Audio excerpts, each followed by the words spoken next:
have to endure a little bit while we tune here. You know the best way to tune a banjo? Ow. Wire cutters.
North Carolina, and she was born in 1916.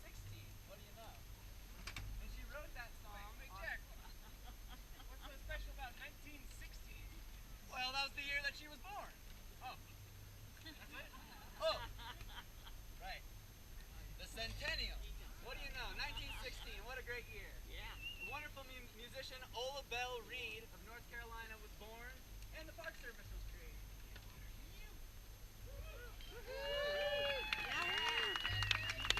And Ola Belle was an amazing banjo player, amazing guitar player, and a wonderful singer and songwriter, continuing the tradition of mountain music, music of the hills. And this music really falls in line with what we could call folk music, early American folk music, or roots music. And this is the music of the people, the working class people. This is the music that is played around campfires, that is played in kitchens late at night with friends and family. It is played on front porches. And this folk music, this roots music, is something that anyone can understand and anyone can participate in. The people's music. During this time, long ago, hundreds of years ago, and beyond, time before television and radio, this really meant that if you wanted to hear music, you either had to play it or you had to know someone who played it. What this meant was that the music that you heard and knew was live and was played right in front of your very eyes. stories with the musicians themselves if you weren't one of them. A very direct experience of the music. Very different than modern music, than commercialized music, which has changed our relationship to music. I won't say for better or for worse. It's just changed our relationship to music. And this music, folk music, really came to people when they needed it. It came to people when they needed it. The slaves, spending harsh days out in the fields, singing songs, singing hymns in beautiful rhythm and call and response manner. Or the miners down in the depths of the coal mine, singing, worrying about the future of their jobs, machines taking over. Or maybe the farmer dealing with crops and blight and drought. All these different people at the end of the day sat down and would maybe sing a song or knew someone who sang a song to get them through those hard times. And also to celebrate life, to celebrate music just for the enjoyment of music. And it was a very community-focused thing as well. Oftentimes there were square dances held, dances that would last all night long. And here in America, we have a very rich folk tradition of music.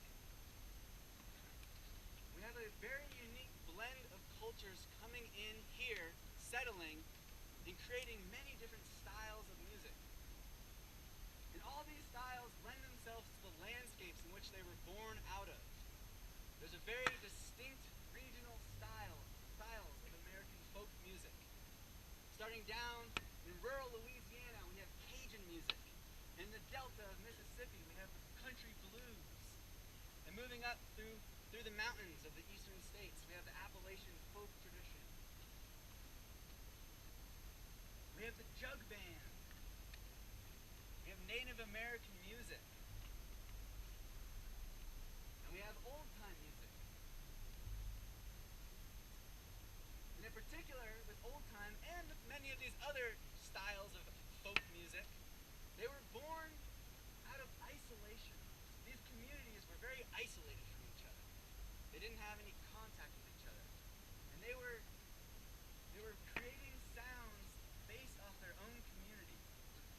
And from this isolation bred creativity. It bred the song. It bred the ballad. And even with the instruments we play tonight, we can see this exemplified of all the different regions from around the world that then lent itself to American folk music. We have the fiddle, the violin, which comes from Europe, brought over probably by the Scots-Irish immigrants. Celtic music. And then we have the banjo, originally from Africa, a fretless instrument with a large gourd and animal skin wrapped around it. That then was brought to the Caribbean and then eventually made its way to America and became slightly Europeanized with putting on frets. And then we have the mandolin, which is also of a European descent, perhaps starting in Italy. And then we have the guitar, most likely from a descent of Mexico, making its way up north to the States.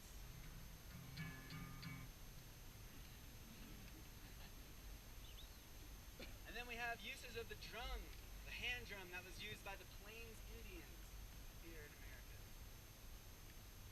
And all these different instruments lent itself to regional styles that then developed and flourished within the communities. And because of these regional styles, we have different traditions. And these landscapes that lent themselves to these traditions are also found in the preservation of our national parks. Thanks to national parks and to other public lands that are protected, we can go and experience the different habitats that are here on this land. We can go experience these places that sing their own song. These landscapes sing their own song with the birds, the rocks, the plants of the area, and the people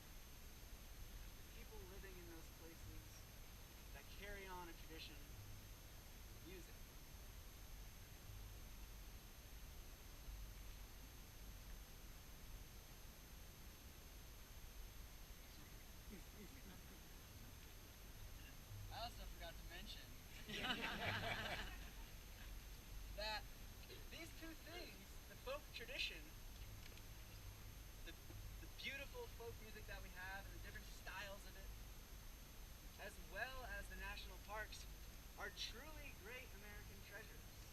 They're really something that we can be proud of. We do have the hamburger, but we also have these beautiful songs and stories that essentially came from other cultures we've adapted. But it's a very unique blend.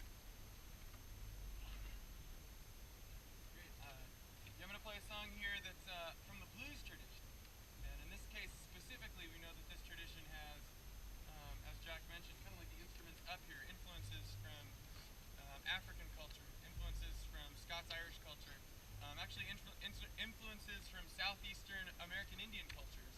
The use of the pentatonic scale is something very common in blues music. That's something that people are, some of us modern academics are just catching up to that fact that there's Southeastern American Indian influence in blues. And this song fits in with that theme of people being threatened by industrialization. And as we start to move toward this date of 1916, and we look at America as a frontier nation, and we think about how that changed with the coming of machines taking people's jobs. One of the really common themes in this music, the John Henry folk tale, right, which is all about a man trying to beat a machine at driving steel. And in a way, I mean, this song sort of gently references the John Henry tale, talking about laying your head down on that lonesome old railroad iron, railroad songs. In a lot of ways, I challenge us to think about the John Henry myth today. Are we faced now with having our jobs being replaced by machines as much, if not more, than John Henry was? Anyway, this is a song where I think it's a perfect example of a song where people are taking hardship, the difficulty of their lives, and turning it into something beautiful, something to celebrate. So this song is often covered. It's called Trouble in Mind.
rich land on the eastern seaboard been taken up, as I sort of spoke to before, by people with enough money to buy the land.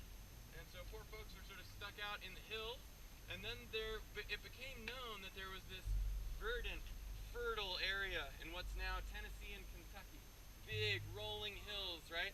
Where you could grow crops and invent new types of music and all kinds of cool things like that. There was one problem, which is that obviously people have been living there for thousands of years, right? People like the Cherokee.